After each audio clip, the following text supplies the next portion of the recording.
പശ്ചിമേഷ്യൻ സംഘർഷം രൂക്ഷമായിരിക്കെ ഇസ്രയേൽ വ്യോമാക്രമണത്തിൽ കൊല്ലപ്പെട്ട അലി ലാരിജാനിക്ക് പകരക്കാരനായി പ്രഖ്യാപിച്ചിരിക്കുകയാണ് ഇറാൻ.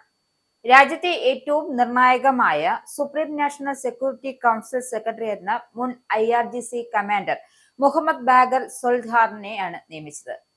ഇറാൻ ഔദ്യോഗിക മാധ്യമങ്ങളാണ് ഈ വിവരം പുറത്തുവിട്ടത്. രാജ്യത്തിന്റെ സർവസ്വമായ ഇമാം അലി ഖാൻയെ ബോംബിട്ട് ഇല്ലാതാക്കിയപ്പോൾ ഇസ്രായേലും അമേരിക്കയും അയച്ച നെടുനിശ്വാസം മുഴുപ്പിക്കാൻ അനുവദിക്കാതെ ആ സ്ഥാനത്തേക്ക് ഉറച്ച കാലടികളോടെയും വാക്കുകളോടെയും മറ്റൊരാൾ കയറി വന്നു. അതായിരുന്നു അലി ലാരിജാനി എന്ന ഇറാന്റെ സുരക്ഷാ ഉപദേഷ്ടാവ്. സയനിസ്റ്റ് സഖ്യത്തിനെതിരെ ഇറാനിൽ നിന്നും ഉയരുന്ന ഏറ്റവും ശക്തമായ ശബ്ദമായിരുന്നു അലി ലാരിജാനിയുടേത്. സുപ്രീം നാഷണൽ സെക്യൂരിറ്റി കൗൺസിലിന്റെ സെക്രട്ടറി എന്ന നിലയിലും ഇറാനിലെ പ്രതിരോധ സുരക്ഷാ നയങ്ങളുടെ മുഖ്യശില്പി ഡൊണാൾഡ് ട്രംപ് ചർച്ചകൾക്കായി മുന്നോട്ടാഞ്ഞിട്ടും ഞങ്ങൾ അമേരിക്കക്കാരുമായി ചർച്ചയ്ക്കില്ല എന്ന് പ്രഖ്യാപിച്ച ലാരിജാനി ഇറാനിയൻ പ്രതിരോധത്തിന്റെ കരുത്തുറ്റ പ്രതീകമായി ലോകത്തെ ഒന്നടങ്കം ആകർഷിച്ചിരുന്നു. മതപണ്ഡിതരുടെ പാരമ്പര്യവും സൈനിക ഭരണകൂട അനുഭവങ്ങളും ഒത്തുചേർന്ന അപൂർവം നേതാക്കളിൽ ഒരാളായിരുന്നു അദ്ദേഹം.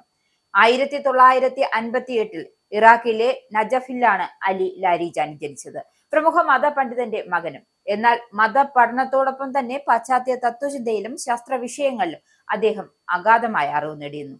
എന്തായാലും ഇമ്മാനുവൽ കാന്റ്, ദഹദ് തുടങ്ങിയ ദാർശനികരെ കുറിച്ച് പുസ്തകങ്ങളും രചിച്ചു. 1979 ഇസ്ലാമിക് വിപ്ലവത്തിന് ശേഷം റവല്യൂഷണറി ഗാർഡ്സ് കോർപ്സിലും പിന്നീട് സാംസ്കാരിക മന്ത്രിയായും ദീർഘകാലം അദ്ദേഹം സേവനമനുഷ്ഠിച്ചു.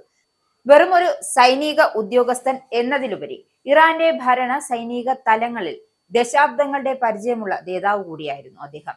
ഇസ്ലാമിക് റവല്യൂഷണറി ഗാർഡ് കോർപ്സിന്റെ മുൻ കമാൻഡറും 1980കളിൽ IRGCയുടെ വിദ്യാഭ്യാസ വകുപ്പിന്റെ തലവനായി പ്രവർത്തിച്ചിരുന്നു. 2007 ഇറാനിയൻ സായുധ സേനയുടെ ഡെപ്യൂട്ടി ചീഫ് ഓഫ് ജനറൽ സ്റ്റാഫായി സേവനമനുഷ്ഠിച്ചു. കാര്യനിർവഹണ കൗൺസിൽ സെക്രട്ടറിയായും ജുഡീഷ്യൽ ഡെപ്യൂട്ടി ചീഫായി പ്രവർത്തിച്ചിരുന്നു. എന്തായാലും കഴിഞ്ഞ ചൊവ്വാഴ്ച ഇസ്രായേൽ നടത്തിയ വ്യോമാക്രമണത്തിലാണ് അലി ലാരിജാനി കൊല്ലപ്പെട്ടത്.